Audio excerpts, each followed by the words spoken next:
L'enlèvement de l'Église. C'est quoi l'enlèvement à la lumière de la parole de Dieu? Qui seront enlevés? Et quand est-ce que l'enlèvement aura lieu? Voici quelques questions que je crois que nous allons répondre à la lumière de la parole. Que l'Éternel vous bénisse. Vous êtes connectés au bon endroit et au bon moment. Bienvenue, vous êtes dans Joël Onikanda Ministries. Que Dieu vous bénisse. À tout à l'heure.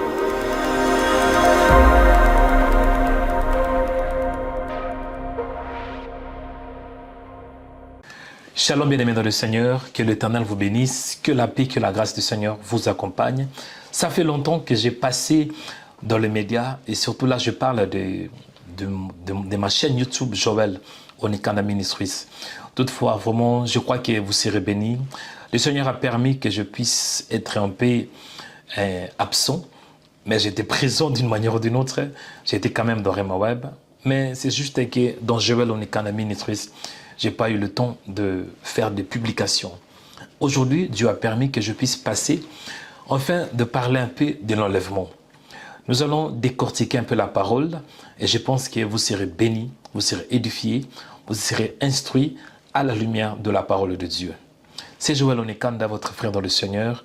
Et avant que je puisse entrer un peu dans la profondeur, dans le vif de mon sujet, aimez la vidéo, partagez et surtout, ne manquez pas de laisser un commentaire. Si vous n'êtes pas encore abonné, veuillez vous abonner en cliquant sur la cloche s'abonner. C'est alors que vous serez informé chaque fois qu'il y aura une nouvelle vidéo. Chers chrétiens, où que vous soyez, que l'Éternel vous bénisse. Même si vous n'êtes pas chrétien, mais je crois toutefois que vous serez édifiés. Aujourd'hui, tu m'as mis à cœur de vous parler un peu de l'enlèvement de l'Église. C'est quoi l'enlèvement? Tout d'abord, on doit commencer à définir. Quand nous parlons de l'enlèvement, à la lumière de la parole, l'enlèvement, c'est l'action d'arracher. On peut se poser la question, être arraché de quoi? Être arraché d'un danger. L'enlèvement, bibliquement parlant, je pense, le synonyme de mot enlèvement signifie aussi délivrer. Le synonyme de mot enlèvement signifie aussi choisir. Là, je pense que j'utilise un peu le mot grec, axaéro, qui est le synonyme d'enlèvement. Cela veut dire qu'il y a plusieurs synonymes. Mais d'une manière simple, quand on parle de l'enlèvement, l'enlèvement, c'est l'action de sécuriser un homme. C'est l'action d'être placé dans un lieu qui est sécurisé. L'enlèvement, c'est l'action d'arracher du danger. Bien-aimé dans le Seigneur, raison pour laquelle je crois que lorsqu'on parle de l'enlèvement, il ne faut pas avoir peur. Il ne faut pas être dans le tourment, il ne faut pas être dans la confusion, il ne faut pas avoir peur dans le sens où c'est comme si l'enlèvement, c'est un châtiment divin. Non. Pour nous les chrétiens, pour nous les enfants de Dieu, l'enlèvement, c'est une bonne nouvelle. Parce que l'enlèvement, c'est l'action de nous arracher du jugement qui va frapper le monde entier. Il est écrit que ce qui était arrivé au temps de Noé arrivera aussi de la même à l'enlèvement, à l'avènement de Christ. Et pendant que Noé avait annoncé la parole, il y avait beaucoup qui ne croyaient pas. Et il avait construit l'arche. Et il y avait un temps où il a pu faire entrer, il a quand même permis qu'il y ait plusieurs animaux. Et surtout, il y avait 7 personnes qui étaient sauvées. Et lorsque l'arche était fermée, c'est alors qu'il y avait le déluge qui symbolise, qui est l'image du jugement. Dans peu de temps, le déluge va frapper le monde entier. Cela veut dire qu'il y aura un jugement qui va frapper le monde entier. Et le Seigneur va nous permettre que nous soyons enlevés. Nous serons enfermés dans l'arche, qui est l'image de l'Église qui sera en sécurité. Donc l'enlèvement pour moi, c'est une bonne nouvelle. Amen, pour nous les chrétiens. Pour comprendre l'enlèvement, il faut aussi aller dans le livre des 1 Thessaloniciens, chapitre 4, verset, je pense à partir du verset 14, où on nous explique un peu, il est écrit ainsi, en effet, si nous croyons que Jésus est mort et qu'il est ressuscité, nous croyons aussi que Dieu ramènera par Jésus et avec lui ceux qui sont morts. Voici ce que nous vous déclarons d'après la parole du Seigneur. Nous le vivons, restés par le retour du Seigneur, nous ne dévancerons pas ceux qui sont morts. En effet, le Seigneur lui-même a un signal donné, à la voix d'un archange et au son de la trompette de Dieu descendra du ciel, et ceux qui sont morts en Christ ressusciteront d'abord. Ensuite, nous qui serons vivants, nous qui serons encore en vie, nous serons tous ensemble enlevés avec ceux qui sont avec eux sur des nuées à la rencontre du Seigneur dans les airs. Ainsi, nous serons toujours avec le Seigneur. Ici, on voit l'apôtre Paul qui est en train de parler de l'enlèvement de l'Église. Donc, l'enlèvement pour nous, c'est une bonne nouvelle parce que l'enlèvement doit avoir lieu. On ne peut pas rester, les enfants de Dieu ne peuvent pas rester pendant qu'il y a le châtiment divin, pendant qu'il y a le déluge. Donc, l'enlèvement, c'est une bonne nouvelle pour nous les chrétiens. Amen. On doit se poser la question, qui sera enlevé? Ou bien, qui sera enlevé? Qui sera enlevé? C'est une très bonne question.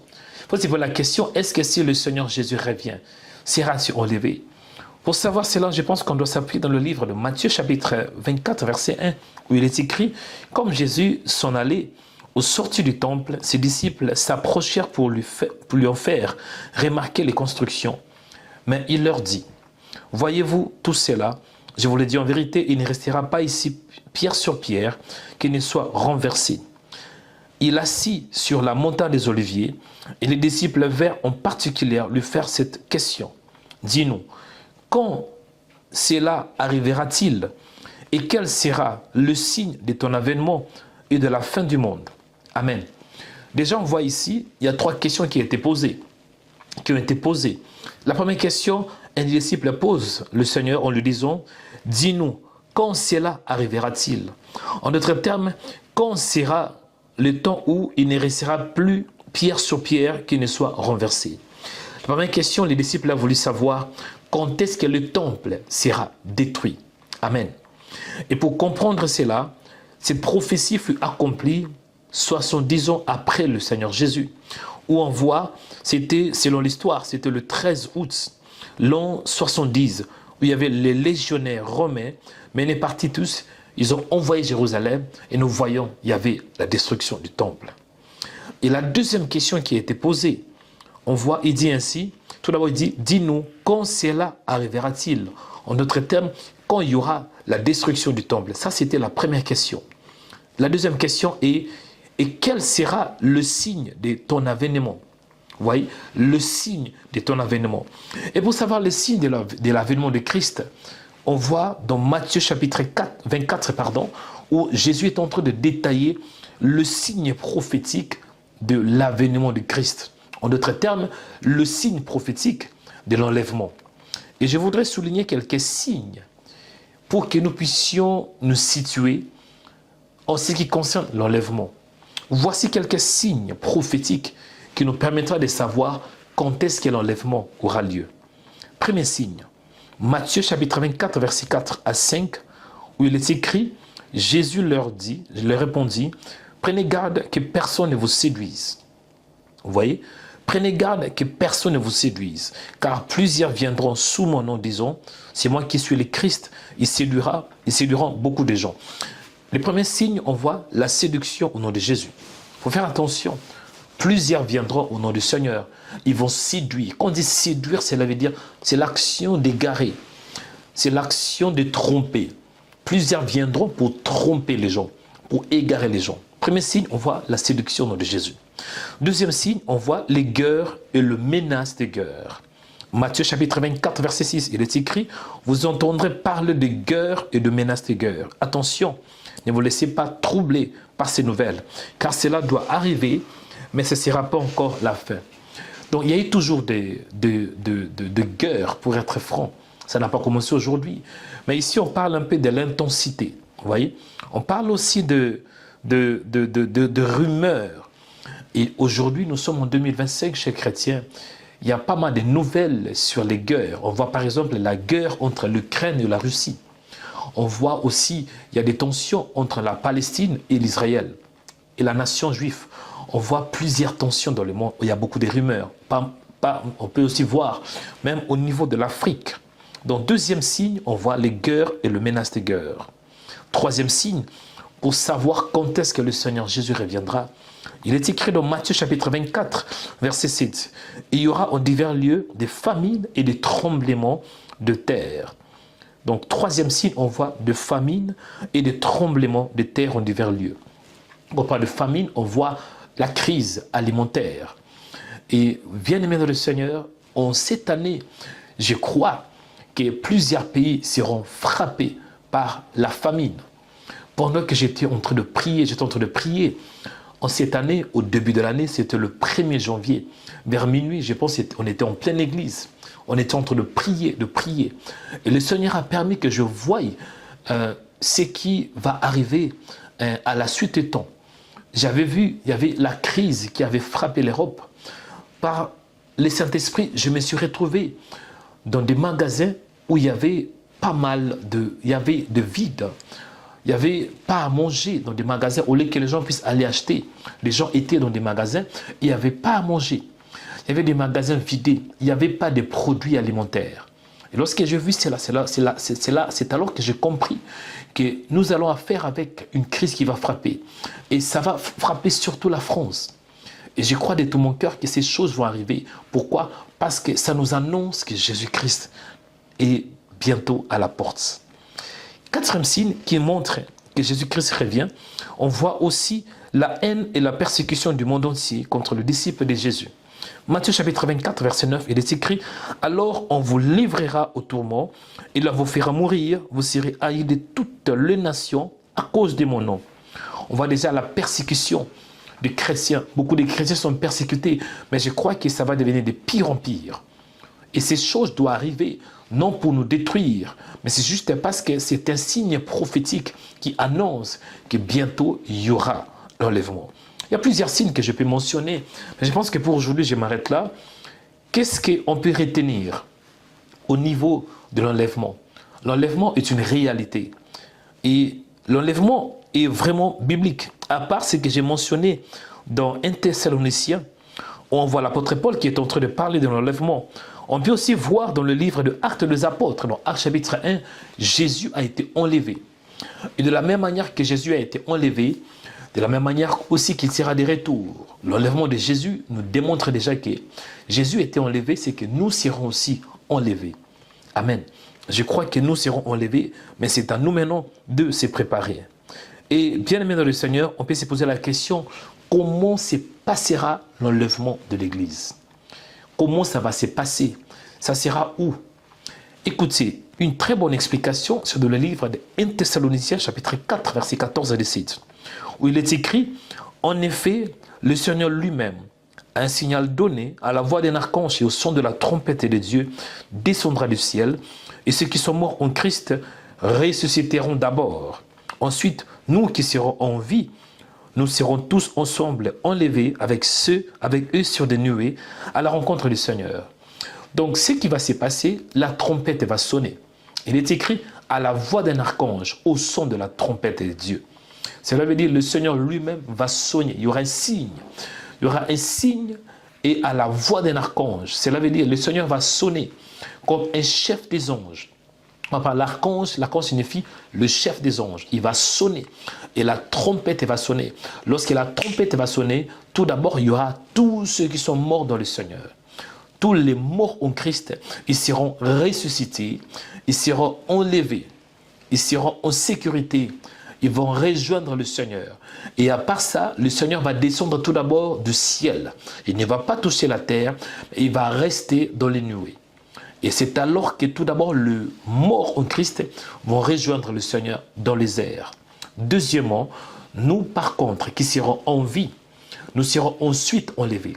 Et nous allons rencontrer le mort en Christ dans le Seigneur et le Seigneur Jésus. Et nous allons passer, bien-aimés, beaucoup de temps, l'éternité, avec le Seigneur Jésus, durant 3 ans et demi fois 2.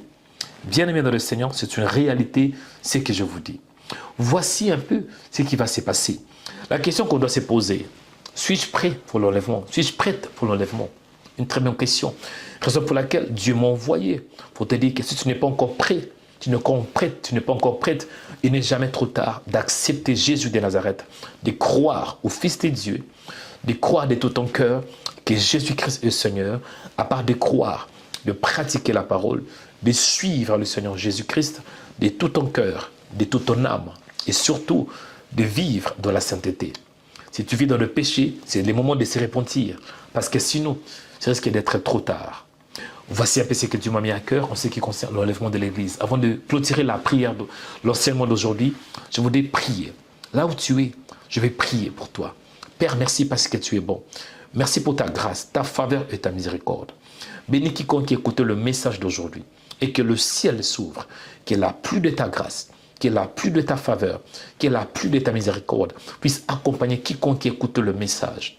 Permets, Père, que nous puissions nous préparer pour le retour de Jésus. Que nous puissions nous préparer pour l'enlèvement. Parce que l'enlèvement, ce n'est pas un châtiment pour nous les chrétiens.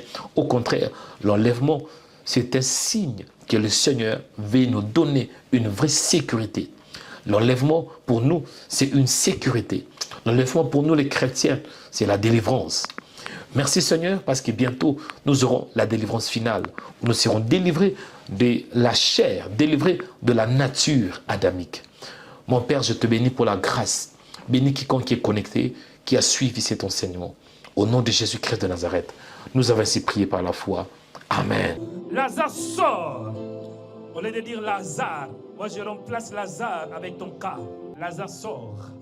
Lazare sort de ténèbres. Lazare sort d'infirmité. Lazare sort de cette malédiction. Lazare sort de blocage humain. Sort de blocage démoniaque. Lazare sort de ténèbres. Bienvenue dans la maison de prière, afin de prier le Dieu des esprits des prophètes. Bienvenue dans la maison de la révélation, afin de recevoir le Réma. Tu veux toucher le cœur de Dieu. Tu veux avoir le succès. Sois un intercesseur. En d'autres temps, oublie un peu tes problèmes. Tu as des problèmes. Quand tu t'oublies, tu t'occupes de l'intérêt du royaume. C'est alors que Dieu commencera à s'occuper de toi. Centre international Réma, c'est aussi la maison de délivrance. Vous allez aussi vivre la puissance et l'onction du Saint-Esprit par le serviteur de Dieu, le prophète Joël Onekanda. La Bible nous dit dans Hébreux 13 que Jésus-Christ est le même hier, et aujourd'hui, et éternellement. Venez expérimenter l'onction prophétique par le Saint-Esprit. Bienvenue dans la maison de prière, de délivrance et de révélation. Venez tous les dimanches à partir de 11 h. L'adresse est 410 place Louise Michel, 93 160 Noisy-le-Grand, au 3e étage. À la fin du culte, il y a la communion fraternelle avec des frères et sœurs dans le Seigneur. Que Dieu vous bénisse.